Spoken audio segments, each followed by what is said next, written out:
Welcome to Mega Nine TV. ప్రపంచ tech దిగ్గజం alphabet CEO Sundar పిచాయ్కు ఘోర అవమానం జరిగింది. ఆయనకు ఒక ప్రముఖ యూనివర్సిటీ స్నాతకోత్సవ కార్యక్రమంలో చీఫ్ గెస్ట్గా ప్రసంగిస్తుండగా విద్యార్థులు పెద్ద ఎత్తున వాకౌట్ చేశారు. ఈ ఘటన జూన్ 14 స్టాన్ఫోర్డ్ యూనివర్సిటీలో జరిగింది. దాదాపు 100 నుంచి 200 మంది విద్యార్థులు తమ నిరసనను వ్యక్తం చేస్తూ పిచాయ్ ప్రసంగాన్ని మధ్యలోనే వదిలి వెళ్ళిపోయారు. ఈ ఇన్సిడెంట్ వరల్డ్ వైడ్గా హాట్ టాపిక్గా మారింది. అసలు ఈ నిరసనకు దారితీసిన పరిస్థితులు ఏమిటి? ఎందుకు విద్యార్థులు ఈ స్థాయిలో వాకౌట్ చేశారు? Let's watch.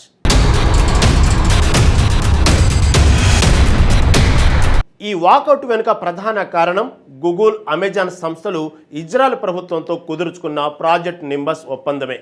ఈ ప్రాజెక్ట్ కింద గూగుల్, అమెజాన్, ఇజ్రాయెల్ ప్రభుత్వ ఏజెన్సీలు, ప్రభుత్వ రంగ సంస్థలు, రక్షణ దళాలకు క్లౌడ్ కంప్యూటింగ్ సేవలను, అలాగే అత్యాధునిక ఏఐ సాంకేతికతను అందిస్తున్నాయి. విద్యార్థులు, ముఖ్యంగా students for justice in Palestine, no tech for apartheid వంటి సంస్థలకు చెందినవారు గాజాలో ఇజ్రాయెల్ చేపడుతున్న సైనిక చర్యలలో ఈ సాంకేతికతను వినియోగిస్తున్నారని ఆరోపిస్తున్నారు.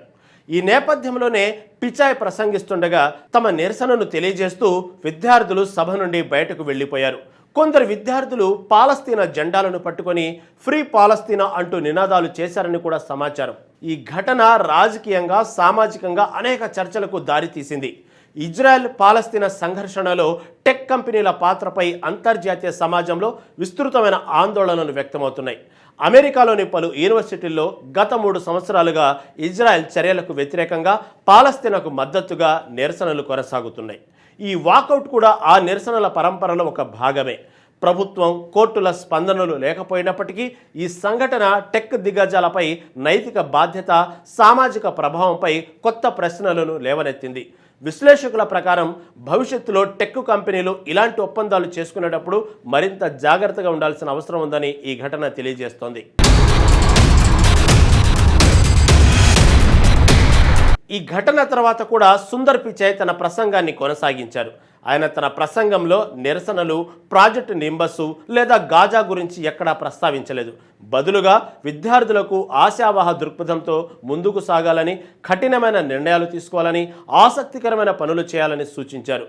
ప్రపంచ పరిస్థితులు కొన్నిసార్లు ఆందోళన కలిగించవచ్చని, వార్తలు చూస్తే ఎన్నో సవాళ్లు కనిపించవచ్చన్నారు. అయితే ప్రతి తరం తమ కాలంలో ప్రత్యేకమైన సమస్యలను ఎదుర్కొన్నదని గుర్తుంచుకోవాలని చెప్పారు. మన చుట్టూ ఉన్న పరిస్థితులను పూర్తిగా మార్చడం మన చేతుల్లో ఉండకపోవచ్చని, వాటిని ఎలా అర్థం చేసుకుంటాం, ఎలా స్పందిస్తామనే విషయం మాత్రం మన నియంత్రణలో ఉంటుందని పిచాయ్ స్పష్టం చేశారు.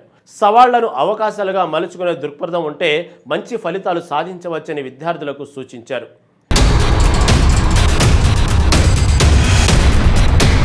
ఈ వాకౌట్ కేవలం ఇజ్రాయెల్, పాలస్తీనా వివాదానికి సంబంధించినది మాత్రమే కాదు. కృత్రిమ మేధస్సు భవిష్యత్తు ప్రభావంపై కూడా విద్యార్థులలో పెరుగుతున్న ఆందోళనను ఇది ప్రతిబింబిస్తుంది. ఏఐ కారణంగా భవిష్యత్తులో ఉద్యోగ అవకాశాలు తగ్గిపోవచ్చనే భయం యువతలో బలంగా ఉంది. ఈ కారణంగానే టెక్ కంపెనీల అధిపతులు, ప్రముఖ సాంకేతిక నిపుణులు విశ్వవిద్యాలయ కార్యక్రమాలకు హాజరైనప్పుడు తరచుగా ఇలాంటి ప్రశ్నలు, నిరసనలు ఎదుర్కొంటున్నారు. ఈ ఘటన టెక్ దిగ్గజాలు తమ సాంకేతికతను ఏ విధంగా ఉపయోగించుకోవాలి అనే విషయంలో మరింత బాధ్యతాయుతంగా వ్యవహరించాలనే సందేశాన్ని కూడా ఇస్తుంది. ఇది భవిష్యత్తులో టెక్ కంపెనీల సామాజిక బాధ్యతపై మరింత లోతైన చర్చకు దారితీయవచ్చు.